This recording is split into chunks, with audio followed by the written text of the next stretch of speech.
Bonjour à tous, aujourd'hui on est là pour parler du projet Isegoria, euh, lancé entre autres par JP. Donc on va évoquer ensemble ce vaste projet.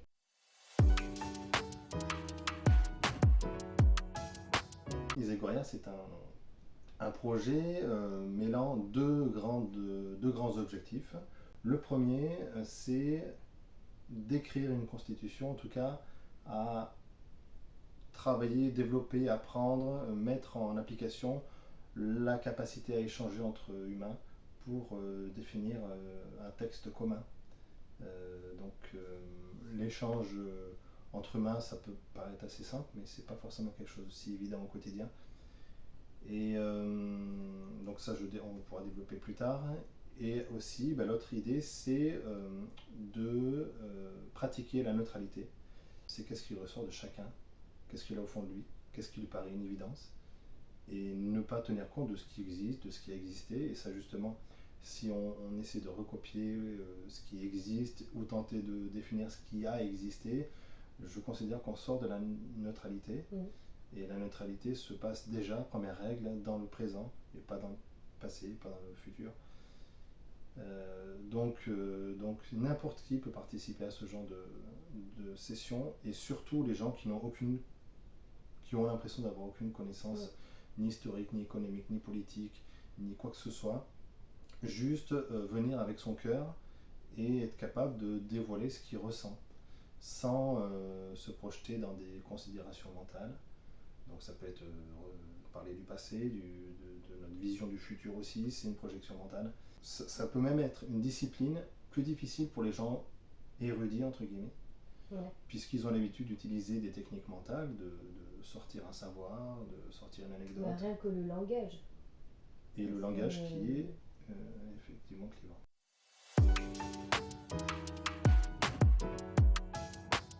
Donc pour toi, la Constitution, elle sert à quoi? C'est quoi son objectif Alors effectivement, alors tu as raison de dire pour moi, parce que Oui. il faut vraiment avoir en tête que ce que je propose maintenant sur ce projet, c'est ce qui est ressorti de moi. Mais le but, c'est que très très rapidement, ce soit transformé au gré des sessions. Donc moi, je pose un logiciel de base auquel j'ai pas non plus trop réfléchi.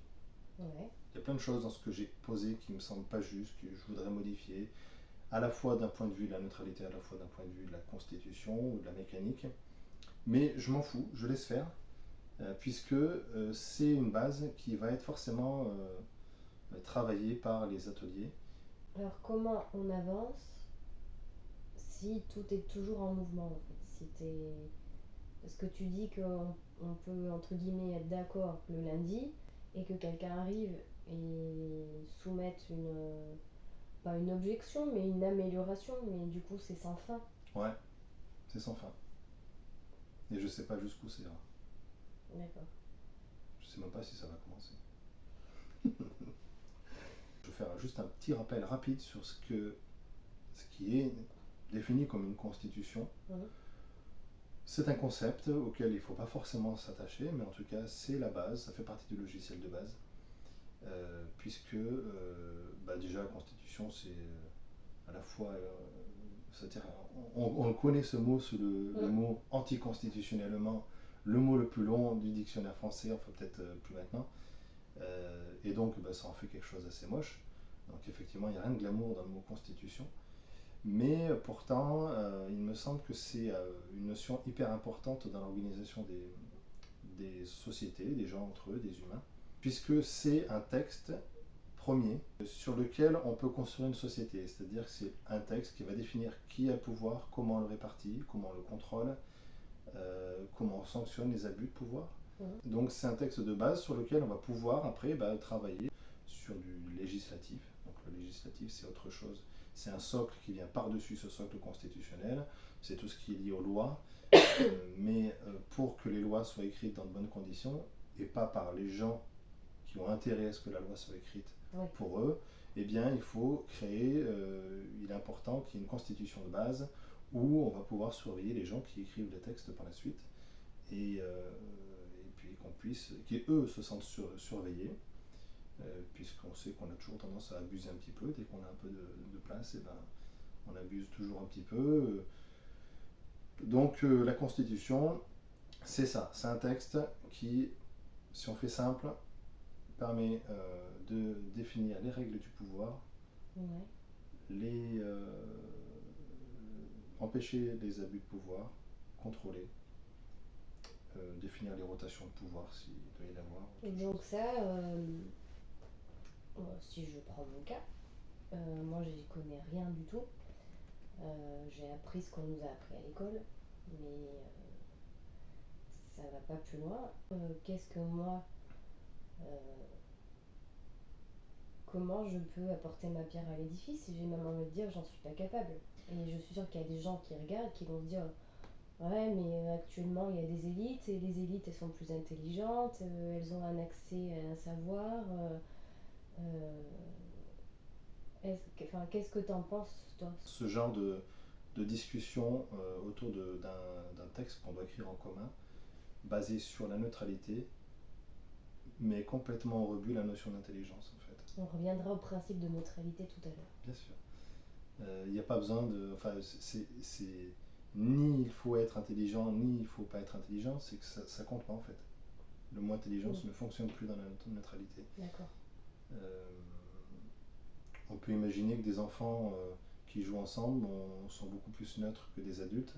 Ils n'ont pas forcément l'intelligence des adultes. Par contre, il y a des évidences pour eux qui sont capables d'exprimer sans détour. Donc ça me fait rebondir sur les enfants. Dans ton projet, ça me semblerait pas idiot qu'on donne aussi la parole aux enfants, puisque parfois ils ont un bon sens que nous on n'a pas. Donc ça serait rigolo de les inclure dans ce projet-là. Ouais, bah c'est prévu. D'accord. C'est écrit, alors j'ai écrit des règles de base, comme je disais tout à l'heure, tel un logiciel de base. Et donc j'ai bien ouvert la possibilité, j'aurais pu ne pas l'ouvrir, et puis ça aurait pu s'ouvrir par la suite, au gré des sessions. J'ai ouvert la possibilité que les enfants puissent participer à un atelier avec des adultes ou d'autres enfants, mais tout enfant mineur doit être accompagné d'un parent lors de ce genre de discussion, et ce parent peut participer ou pas. Il définit au départ, avant la session, s'il veut participer en tant que membre de cette réunion, ou s'il n'y a que l'enfant qui participe, mais toujours sous la surveillance d'un de ses parents. D'accord. C'est ouvert ça, mais ça peut être discuté, il y a peut-être des discussions à avoir là-dessus d'un point de vue légal. Alors, donc j'ai bien dit qu'il y a deux choses qui se rejoignent, deux notions qui se rejoignent, l'écriture d'un texte constituant et la neutralité. Donc, qui peut participer? À la fois des gens qui sont intéressés par le processus constituant et qui sentent qu'ils ont une certaine impuissance dans nos sociétés, que leur voix ne peut pas compter, et qu'on ne leur a jamais demandé de voter pour une loi, ou de donner son avis en tout cas qui puisse avoir un impact. Donc ces gens-là peuvent venir s'éclater en session constituante, qui va ni plus ni moins ressembler à une rencontre autour de la table entre plusieurs personnes de différentes origines, différentes pensées, différentes cultures. Et donc deuxième chose, les gens qui peuvent venir sont aussi des gens qui peuvent vouloir s'essayer à pratiquer la neutralité dans un contexte social avec des divergences d'opinion. Et donc il faudra que je définisse la neutralité par la suite, bien sûr, parce que là c'est abstrait. Et donc dans les réunions, il y aura deux grands objectifs, deux grands domaines de discussion. À chaque fois qu'il y aura une réunion de prévue. Non, ça sera défini à l'avance. Il y aura un sujet qui sera de l'un ou l'autre domaine. Le premier domaine, c'est, je me répète, d'écrire le texte constituant. Et deuxième possibilité, c'est de faire des sessions qui seront non plus constituantes, mais qui vont permettre de définir un peu plus les règles ou modifier des règles d'Isegoria, de comment fonctionnent les sessions, comment on diffuse les vidéos, qu'est-ce qu'on peut faire, qu'est-ce qu'on ne peut pas faire. Donc il y aura bien deux axes de discussion. Il y aura les sessions constitutionnelles et les sessions Isegoria organisationnelles.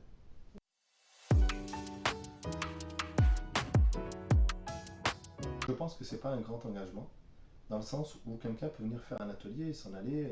C'est-à-dire qu'il peut, œuvrer, participer à un atelier une fois, donc conclure l'atelier par l'écriture d'un morceau de texte et ne plus après revenir. C'est pas engageant. L'idée c'est que vraiment c'est un projet qui est accessible à n'importe qui très facilement. J'expliquerai le fonctionnement tout à l'heure.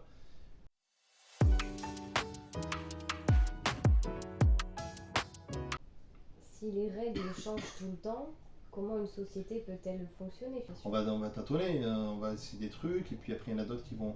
Il y a peut-être un groupe qui va écrire un petit bout de texte, qui va être validé, il va être écrit dans notre constitution, et puis d'autres gens vont voir, ah ben non, je suis pas d'accord avec ça, et puis ils vont peut-être aller voir ce qui s'est passé dans la session. Alors certains vont dire, ah ouais d'accord, je comprends, ah ouais ok, j'avais pas pensé à ça, ouais, c'est pas con. Et d'autres vont dire, ah non, je suis quand même pas d'accord, il y a un truc qu'ils n'ont pas évoqué, donc je vais créer à nouveau une session constituante, et il va pouvoir, lui, avec une dizaine de personnes au moins, faire un atelier. Il pourra défendre son avis, il pourra même argumenter, et s'il a une bonne argumentation, il va pouvoir convaincre les autres et puis modifier le texte qui avait déjà été écrit par d'autres avant. Mais à un moment donné, on peut imaginer que ça va se calmer parce qu'il y a un historique. On va avoir accès à l'historique des discussions entre les gens. Donc à un moment donné, on aura fait le tour. Et puis peut-être que ça changera tout le temps, et puis peu importe, et puis c'est un exercice. Et on en tirera les conclusions s'il y a besoin d'en tirer.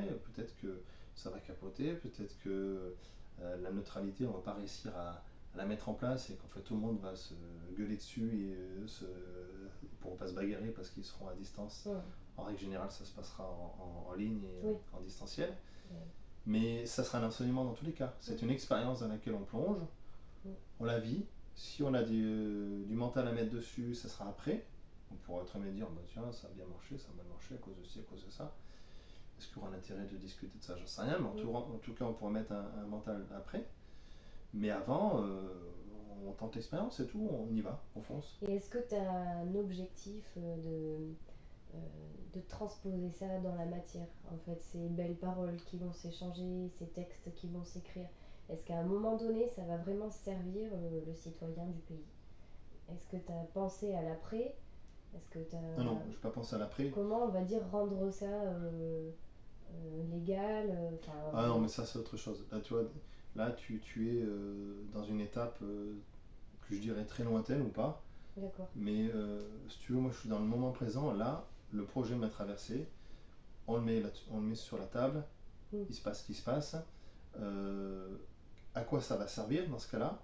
Parce que je suis certain, je ne sais pas du tout si ça va servir à faire changer des choses, quoi que ce soit, c'est même pas la question. C'est une autre façon de raisonner, de penser peut-être. C'est déjà un superbe exercice.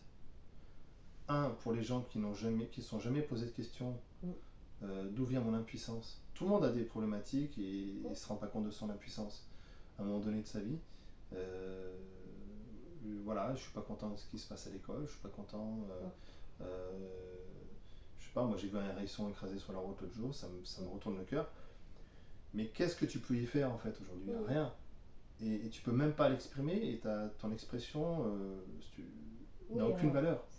Donc cet espace d'atelier constituant permet de s'entraîner déjà à exprimer ce qu'on pense. Première chose. Et ensuite, deuxième chose, à pratiquer la neutralité. Et ça, c'est de l'ordre du développement personnel. C'est-à-dire que ça n'a rien à voir. Je m'exerce à pratiquer la neutralité, c'est du développement personnel. Je m'exerce à écrire la Constitution, c'est reprendre un pouvoir que je n'ai jamais eu, que mes parents n'ont jamais eu, et qui peut paraître légitime ou pas, pour certains. Mais il y a des gens qui seraient contents de pouvoir donner leur avis, et c'est l'occasion de le faire. Il y a des gens qui ne veulent pas donner leur avis, ils s'en foutent. Ils ont ce qu'il faut, c'est très bien. Aujourd'hui, ils ont ce qu'il faut. Mais je voudrais juste rappeler que tu n'appartiens à aucun parti politique. Non, surtout pas. Voilà, surtout pas. Donc il n'y a pas de politique à l'ancienne sur Visegoria. Non, ça alors politique peut-être du futur, politique c'est pas le bon mot d'ailleurs. Alors, c'est politique. c'est complètement politique. Si on remonte à l'origine de ce mot, c'est politique, on va dire, c'est comment le peuple s'organise, Ouais. quelles règles il met en place, comment ils vivent, comment les humains vivent ensemble. Donc c'est politique, mais c'est pas le politique avec les personnages qui s'agitent, quoi. Ça n'a rien à voir. C'est pas le feuilleton, quoi.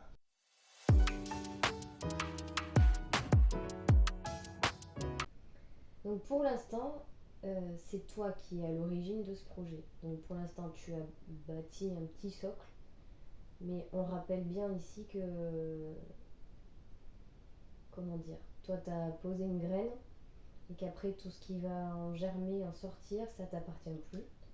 Exact. Et on rappelle que tout ça c'est entièrement gratuit, qu'il n'y a aucun objectif financier derrière, il n'y a rien du tout. Les sessions seront complètement gratuites. Accessible à n'importe qui, n'importe quand. Voilà. N'importe quand non, parce que ça sera des rendez-vous en direct. Oui, voilà, mais quelqu'un qui veut même créer une session lui-même à la date qui lui va très bien. Tout le monde aura accès en fait à sa session. Alors il y aura peut-être quelques petites règles déontologiques certainement, mais on peut venir sur la question comment concrètement va se dérouler une session.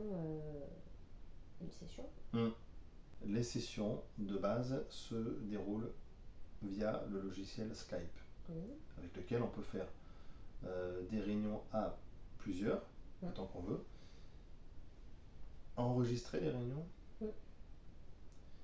Et donc c'est important de les enregistrer parce que le but c'est que dès que la session commence, on enregistre tout. On n'enregistre pas ce qui se passe après la session, on n'enregistre pas ce qui se passe avant, mais dès que la session commence, on enregistre de manière à ce qu'il y ait une trace de tous les débats.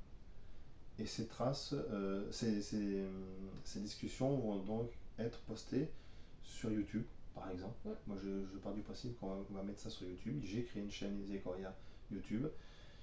Peut-être que ça sera discuté, qu'il ne faut pas que ce soit sur YouTube, qu'il faut peut-être mettre sur d'autres réseaux sociaux. Voilà, sur d'autres vecteurs, mais en tout cas, c'est la base.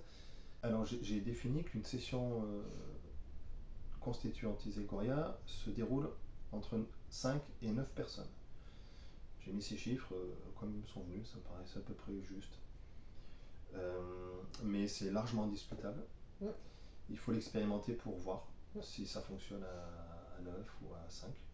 On a créé un document partagé qui est, il y a un lien, en fait, n'importe qui peut y aller, il n'y a même pas de code d'accès, rien, on y va comme on veut, sur lequel on peut inscrire une date qui nous va bien, date et horaire, de session constituante.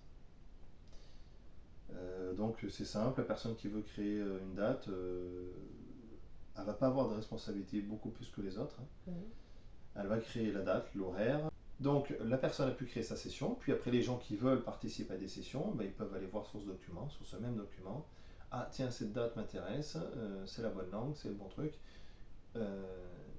J'y vais, banco. Et ce que j'ai oublié de dire aussi, c'est que on va définir à l'avance quel bloc constitutionnel ou quel sujet, si on n'est pas sur une réunion de constitution, mais plutôt sur une réunion organisationnelle d'Isegoria, sur quel sujet on va discuter. D'accord. La personne qui crée la réunion peut choisir le sujet. D'accord. Enfin, pour l'instant, je l'impose, qu'elle choisisse le sujet. Par la suite, peut-être qu'on pourra se dire, bah, tiens, en fait, on fait des sessions, on ne choisit pas le sujet et on tire au sort. Okay. Parce qu'il y a certainement des sujets qui vont être boudés et d'autres qui vont être hyper populaires. Mais pour l'instant, j'impose qu'on définisse ce que j'appelle un bloc constitutionnel. Donc un bloc, ça peut être par exemple le rôle de la police, ça peut être la monnaie, ça peut être voilà, que des choses qui sont en lien avec la Constitution. Alors pourquoi par exemple ces exemples de monnaie ou de police? Et bien tout simplement, si on donne le pouvoir, on peut faire ce qu'on veut. Si on donne un plein pouvoir à la police et qu'on ne définit pas le rôle de la police, et ben on sait qu'on peut avoir un abus de pouvoir. Donc il y a plein de notions comme ça pour lesquelles il faut créer des règles constitutionnelles. Pareil pour la monnaie, si on a beau faire une démocratie qui plaise à tout le monde, si la personne qui crée la monnaie c'est une personne privée qui a le monopole, c'est elle qui aura le pouvoir. Même si on écrit des textes très gentils, très mignons. Ok. Donc ça rentre dans la Constitution. Donc il y aura plusieurs blocs de définis comme ça. Et d'ailleurs, au gré des réunions, des sessions, on pourra définir des nouveaux blocs. D'accord.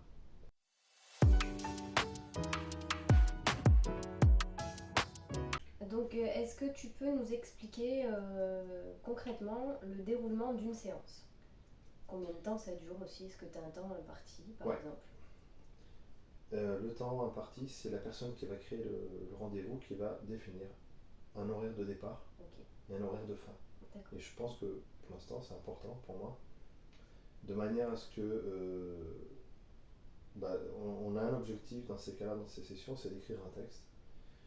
Donc si on n'a pas un temps imparti, ça peut s'éterniser, et puis c'est toujours intéressant d'avoir un petit peu la pression de la fin qui arrive, et de se dire, faut quand même produire un truc, même si on produit qu'une phrase, mais au moins on l'écrit, et on est d'accord là-dessus. Donc le déroulement d'une séance, alors ce que je propose, mais encore une fois c'est évolutif, je le dis à chaque fois, mais bon c'est important de l'avoir en tête.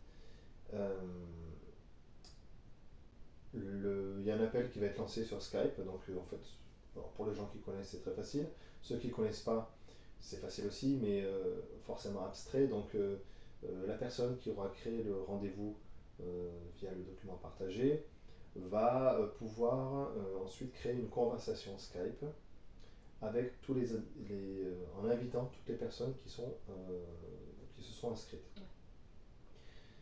Ceci quelques jours avant l'atelier.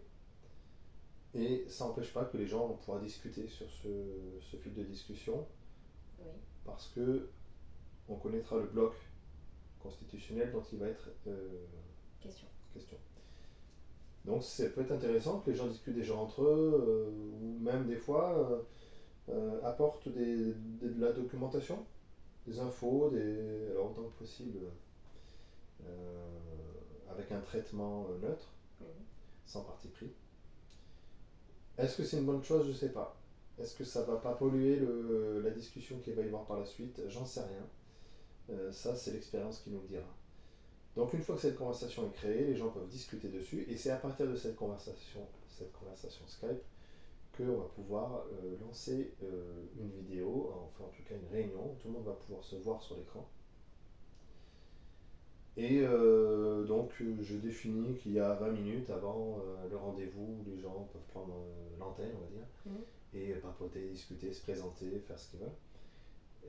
Et une fois que l'heure de départ de la réunion a commencé, je dis qu'il faut que ça commence au plus tard 20 minutes après. Pas plus tard, même s'il manque des gens, on commence. Toutes les minutes vont être importantes parce que le temps passe vite quand on discute comme ça, surtout quand on est un petit peu nombreux. Donc une fois que le rendez-vous est lancé, il va falloir définir qui va avoir certains rôles, parce que je propose plusieurs rôles.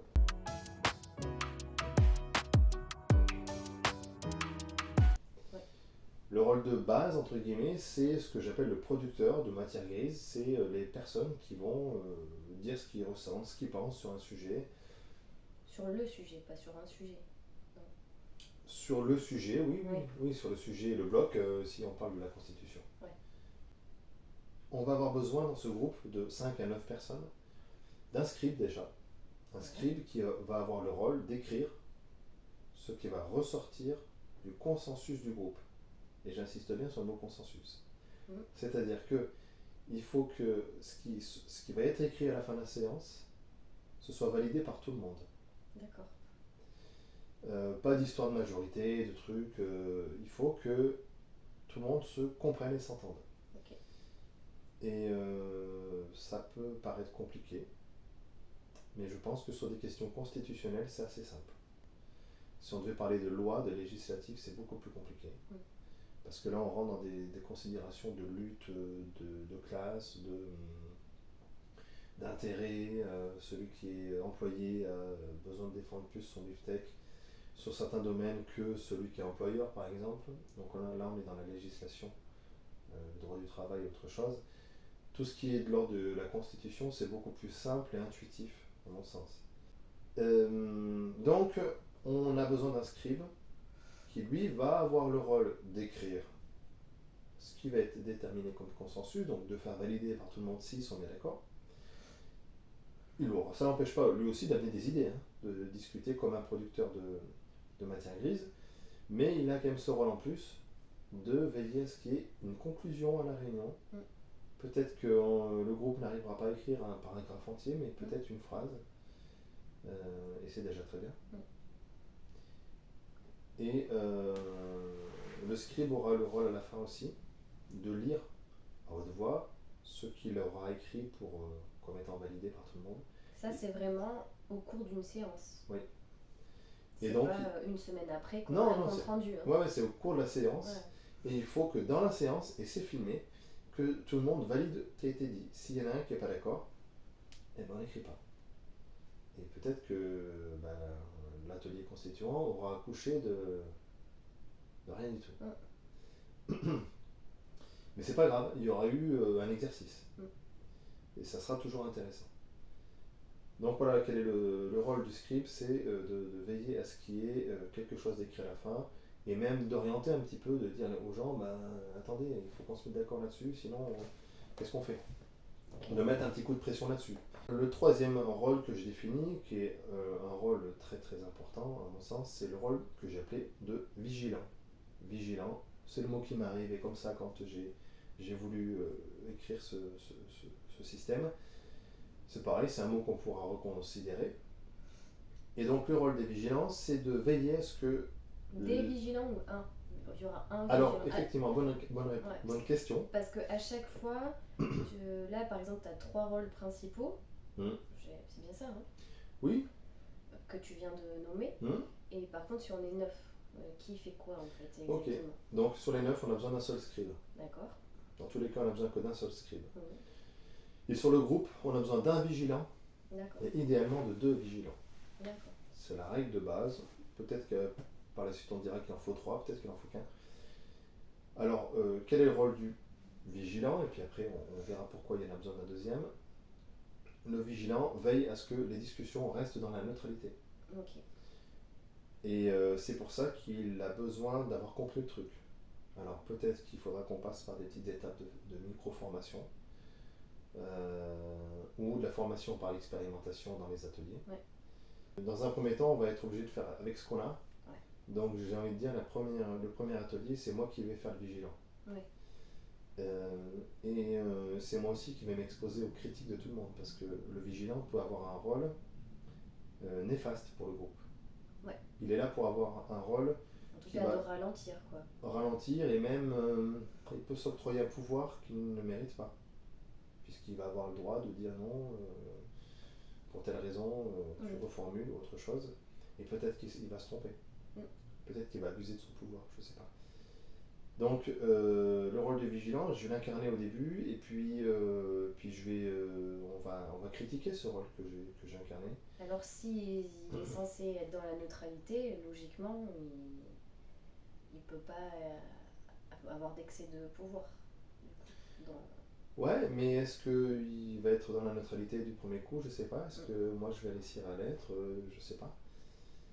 Et puis peut-être que ce concept de neutralité doit évoluer en fonction du besoin qu'on a ici d'écrire une constitution. Je ne sais pas non plus. En tout cas, le vigilant, dans un premier temps, il va avoir le rôle de veiller à ce que les personnes qui s'expriment ne s'expriment pas hors de la neutralité, c'est-à-dire... On y vient enfin. D'être dans le présent. Et si on se sert du passé, c'est uniquement pour aider à expliquer, c'est uniquement pour rapporter des expériences, mais pas en faire quelque chose de... pas une preuve, pas une justification, pas un argument. C'est pas un argument. On peut de la neutralité se plonger dans une polarité qui est le passé, mais tout en sachant que quand on y plonge, on s'en sert d'outil, mais c'est pas une vérité, c'est pas quelque chose qui va déterminer nos choix. Ouais. Ça peut nous aider à se comprendre, à nous comprendre. Ça peut permettre de rafraîchir la mémoire à des gens, ça peut permettre de donner des informations à des gens qui n'ont jamais eu. mais il ne faut pas en abuser, c'est là que ça va être compliqué, il faut être subtil. Parce que moi, là, ce qui me vient, si je comprends bien, si je te suis bien, tu me coupes. Si je me trompe. Avec plaisir. Bien sûr. Ce rôle de vigilant, et en tout cas c'est de faire respecter la neutralité de chaque participant. Et là, pour que les gens comprennent bien, je pense que ce serait bien de donner un exemple. Le rapport à l'émotionnel.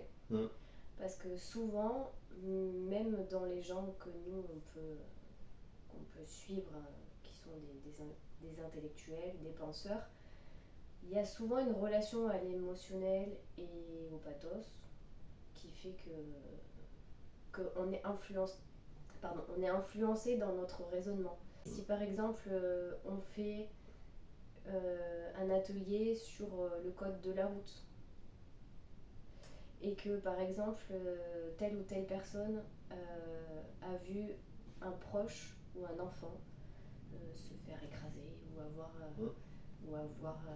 de graves accidents corporels, et bah, tout de suite il a beau essayer d'être neutre, mais il va peut-être raconter cette anecdote qui du coup va perturber en fait le processus constitué. Ouais, et est-ce que c'est bien, c'est ça que toi tu aimerais oui, que tu aimerais empêcher. Bah, je sais pas, dis-moi. Si, mais c'est ça. Alors du coup, je fais un retour en arrière. J'ai oublié de dire qu'au début de la session, chacun doit, en fonction du sujet qui va être évoqué, déposer ses conflits d'intérêts, ses conflits émotionnels, ses conflits culturels, de croyances et tout ça. C'est-à-dire que si le sujet, ça va être la monnaie, par exemple, et qu'une des personnes, un des producteurs de matière grise, a vécu avec force la pénurie de monnaie dans son enfance, elle va forcément avoir un conflit émotionnel avec ça. Donc, ça n'empêche pas qu'elle peut en parler. Et oui. Mais c'est important qu'elle le dépose pour être déjà juste, pour dire clairement, voilà, j'ai ça en moi. Mais on sait très bien que c'est une mémoire qu'elle a, et c'est pas ce qu'elle vit, c'est pas ce qu'elle a non plus dans son cœur aujourd'hui, dans son intention. Mais elle est polluée quelque part par cette mémoire du passé. Et elle pourrait très bien dire il faut défendre les gens qui n'ont pas d'argent, par exemple, pour faire un truc hyper cliché. Et un autre dans le groupe pourrait dire bah non, mais moi je suis pas d'accord, je trouve que c'est mieux de défendre les gens qui ont de l'argent parce que moi j'ai trouvé que c'était génial d'avoir de l'argent quand j'étais petit, enfin peu importe.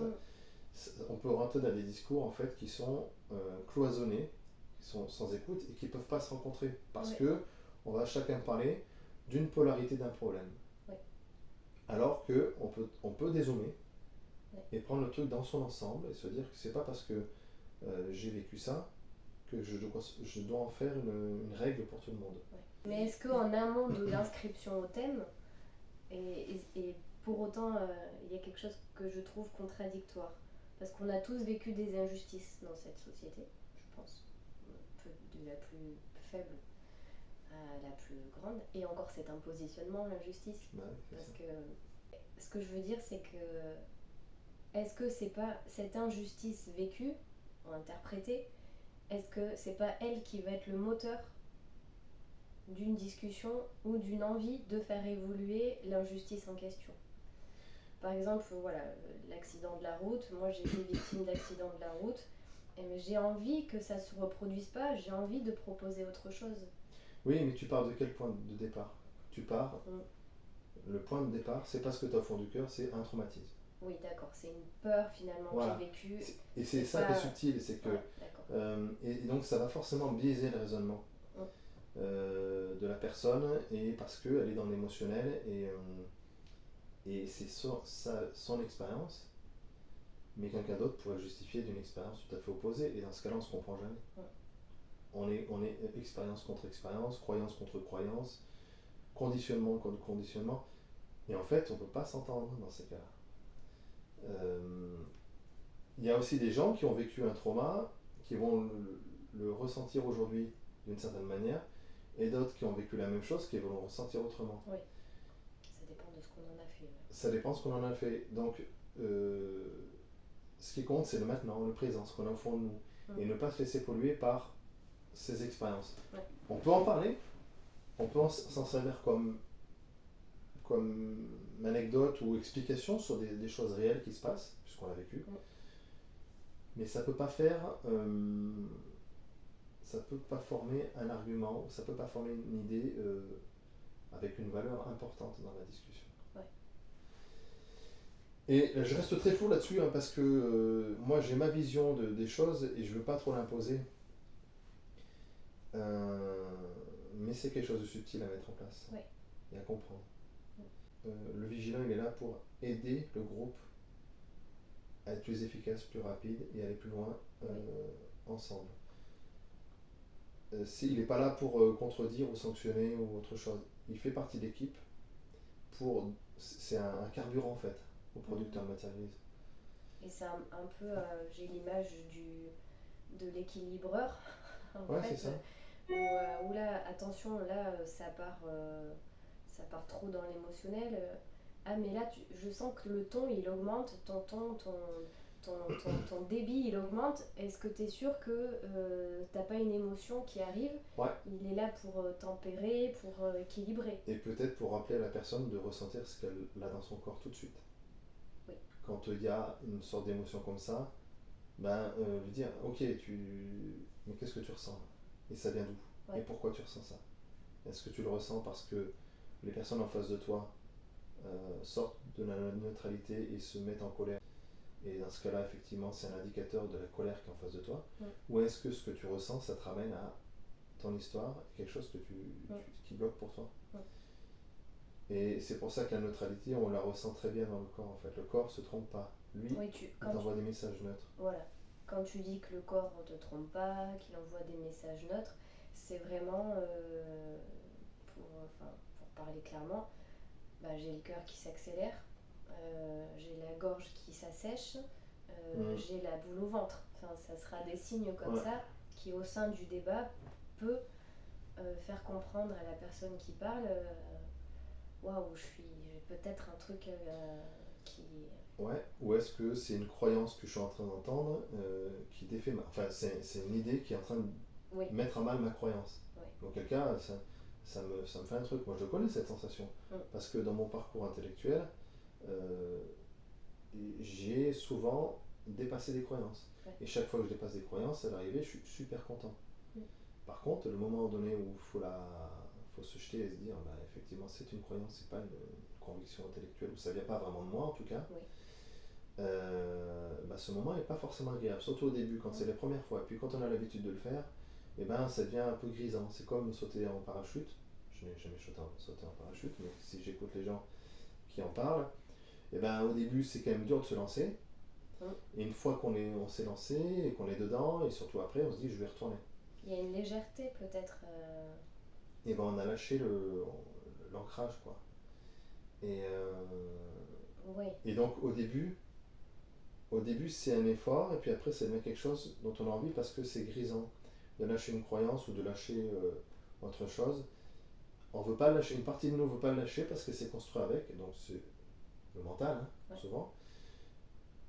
Mais une fois que le corps a pris, ou l'enfant intérieur, on peut y appeler ce qu'on veut, ou le cœur, a pris le contrôle un petit peu une fois, et a montré au mental qu'il était capable de s'exprimer sans lui, il y a quelque chose de hyper jouissif. Et il faut le vivre une fois, deux fois, puis après ça devient un réflexe, et puis en fait après on adore avoir des discussions opposées, avec un avis opposé, parce que ça nous... Sans avoir de coups de sang à l'intérieur, ni de frustration, parce qu'on a l'impression de ne pas être compris. Ouais, on peut l'avoir, mais c'est un indicateur, ça nous permet de nous dire, tiens, comment je me positionne, et du coup à partir de quel espace j'intègre cette information. On reviendra sur la notion d'espace et tout ça. Là, on rentre dans la neutralité, c'était pas l'idée tout de suite. D'accord. Mais on parle du rôle du vigilant et donc forcément, lui, il va venir imposer en partie la neutralité, c'est un de ses rôles. Donc, rappeler, est-ce que tu t'es pas dans une croyance? Est-ce que voilà, c'est ça, alors, comment l'apporter? Il faut le vivre en session pour vraiment trouver comment on peut le faire. J'ai ma petite idée, mais je sais pas si vraiment ça va. En session, c'est vraiment la session. En session constituante. Ouais. Je vais donner aussi un autre exemple. La discussion va bon train, et puis à un moment donné, il y a une personne. Je vais définir un profil plutôt intellectuel, plutôt avec des connaissances, plutôt avec une capacité de bien parler. Il va être un peu embêté parce que ça ne part pas dans la direction qu'il a envie. Il a ses croyances qui tapent dans tous les sens, il a son mental qui l'alerte. Et là, c'est comme souvent dans des discussions entre intellectuels ou entre gens qui parlent bien, le gars il fait tapis, il va sortir une connaissance pour dire voilà, je vais te raconter l'histoire de la Révolution, et si tu as été au courant que ça s'est passé comme ça, bah t'as qu'à lire le bouquin de machin, et tout ça. Et en fait. Où il va te sortir une pensée philosophique. Voilà, un truc comme ça, et en fait il fait tapis, et puis il va faire le pli. C'est-à-dire que les autres ils vont dire je sais pas, je connais rien, je peux pas te répondre. Et donc il a gagné la partie parce que il a sorti une connaissance. Mais il n'a pas sorti quelque chose de son cœur. Et du coup, il va un peu mettre fin à la discussion. Et c'est très souvent ce qui se passe. Hein. Dans plein de discussions, d'échanges, autre chose, c'est très souvent ce qui se passe. Et la neutralité, c'est aussi, dans ce discours-là, accepter que la preuve absolue n'existe pas. Et je dis absolue, mais j'aurais même envie de dire la preuve n'existe pas. Mais pour satisfaire un peu plus les gens, je dirais la preuve absolue n'existe pas. Et la preuve relative existe que parce qu'on met une interprétation sur des faits. Oui. Et qui colle à notre schéma de croyance ou autre chose. Donc se servir des preuves, c'est pas non plus. Ça ne fonctionne pas dans un débat constituant neutre. Oui. Mais il faut juste aller chercher en soi ce qu'on a. Ça, on n'a pas l'habitude de le faire. Mais non. On nous a pas trop appris à faire ça en général. Est-ce que sur ce qu'on évoque, est-ce que je ressens ça plutôt juste en moi, ou est-ce que je trouve ça juste parce que je sais que il se dit ça, j'ai entendu ça. C'est deux choses différentes.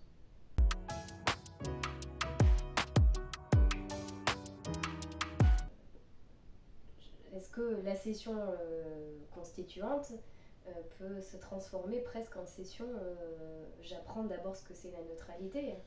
Je crois qu'on n'a pas le choix, ouais. Sauf si ça, parce qu'il faut quand même venir sans ses bagages, quoi. Faut venir. Faut venir décontracté, je pense, en fait. Ouais. Il y a un état d'esprit dans lequel il faut venir aux ateliers. Si on a regardé des vidéos qui dénoncent je ne sais pas quel scandale, je pense que c'est pas la peine de venir. Ouais. Si par contre on a fermé les yeux, et ça, je vais revenir là-dessus, si on a fermé les yeux, respiré profondément, si on a cherché à ressentir tous les éléments de son corps pour être complètement présent dans son corps, je pense qu'on peut venir à une session constituante et il va se passer quelque chose d'assez magique. Ni fermer les yeux, c'est pas une image.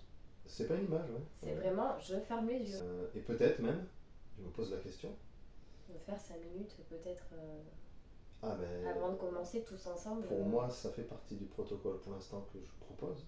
De fermer les yeux, d'avoir quelqu'un, et peut-être le vigilant, qui guide un peu les gens dans leur relaxation, dans leur accès à leur corps et dans le présent. Et peut-être que toute la session constituante peut se faire pour chacun. Ça serait rigolo, ça. Alors ça serait très amusant. Ouais. Mais au moins on enlève des filtres. Hein. Mais complètement. Parce que, tiens, lui il a une tache sur sa chemise, elle se gratte le nez. Et puis je vois qu'il fait la tronche, et puis elle, je la sens pas, et puis... Ouais, c'est pas... Et je pense que si on ferme les yeux, et qu'on parle on va forcément parler beaucoup plus calmement, on va forcément être beaucoup plus à l'écoute de ce qu'on va entendre, mais aussi de ce qu'on a au fond de soi. Et on laisse un peu une partie de notre ego, parce qu'on se voit pas, on se regarde pas nous-mêmes aussi. Donc, on est en introspection, en fait. Oui. C'est pas imposé, ça, bien sûr que non, mais je pense qu'il y a quelque chose de très intéressant à gratter là-dessus.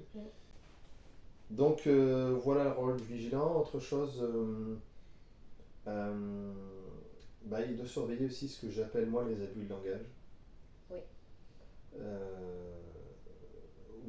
vigilant, par exemple, c'est très très courant, quelqu'un qui va dire ah bah t'as dit ça. Ah non, il n'a pas dit ça. Oui, enfin, c'est comme ça que j'ai interprété. Ah oui, tu l'as interprété, il n'a pas dit ça. Donc, tu as interprété. Donc, quand tu interprètes, tu mets tes filtres pour transformer le réel en quelque chose d'adaptable à ton cerveau, à ton mental. Donc, c'est le rôle du vigilant de dire non, non, non, ne transforme pas ce qui a été dit. Ok. Tu l'as interprété comme ça, ok. Maintenant, est-ce que la personne peut nous réitérer ce qu'elle a dit? Ça peut être comme ça, la démarche. Est-ce que tu confirmes que tu dis bien ça, tu pèses tes mots? Voilà, ça peut être aussi son rôle des fois de faire redéfinir des mots. Quand quelqu'un va utiliser un mot, voire même des concepts flous. Il y a plein de concepts flous qu'on utilise qui parlent à certains, d'autres non. Oui, qui nous parlent à nous-mêmes. Mais voilà, ou qui veulent dire quelque chose pour l'un et qui veulent dire l'opposé pour l'autre. Oui. Et donc les concepts flous, je pense que c'est plutôt à éviter. J'ai pas d'exemple comme ça, mais je pense que c'est le terrain qui nous montrera les exemples. Et après, forcément, ça fera débat. Hein. De toute façon, ça va être un gros bordel au début. Ouais, je pense, ouais. Je sais pas où on va. Ouais. Et tant mieux. Et je veux pas savoir où on va en fait. Et ça se trouve, on va nulle part. Hein. Et tant mieux aussi. Je reviens sur la notion de vigilant. Je parle d'un vigilant et ça serait bien qu'il y en ait deux. Oui. Parce que ça serait intéressant que quand un vigilant intervienne, le deuxième puisse faire une sorte de contre-pouvoir. Ouais.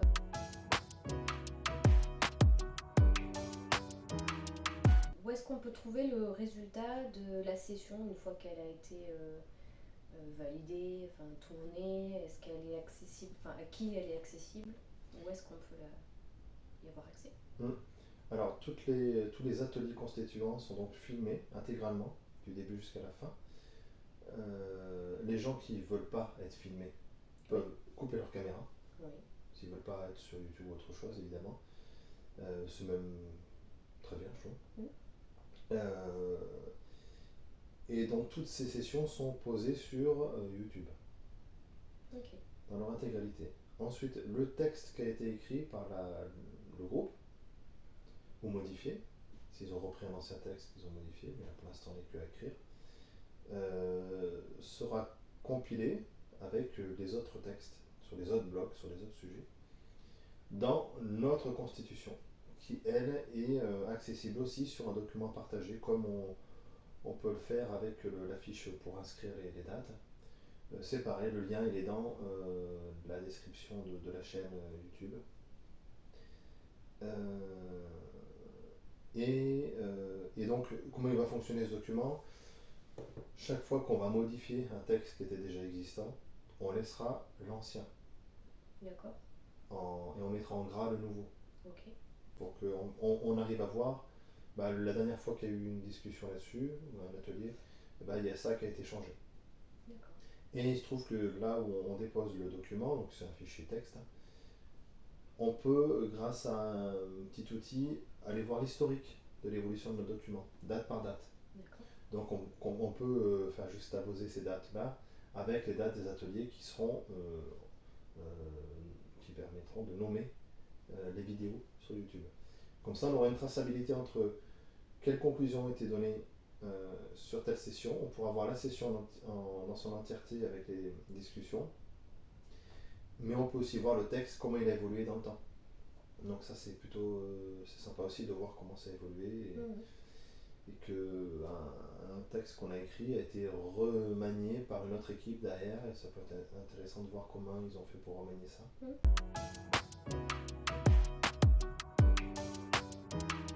Très bien, on arrive au terme de cet entretien. Est-ce que pour résumer ou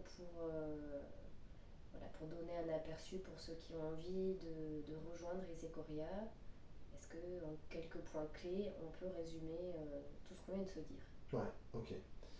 Je vais essayer de faire vite.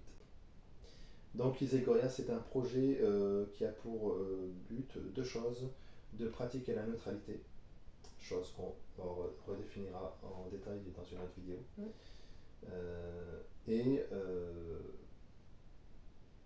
pratiquer notre capacité à échanger entre humains pour produire un texte qui définit un socle de répartition du pouvoir entre guillemets des tâches, si on veut être plus large.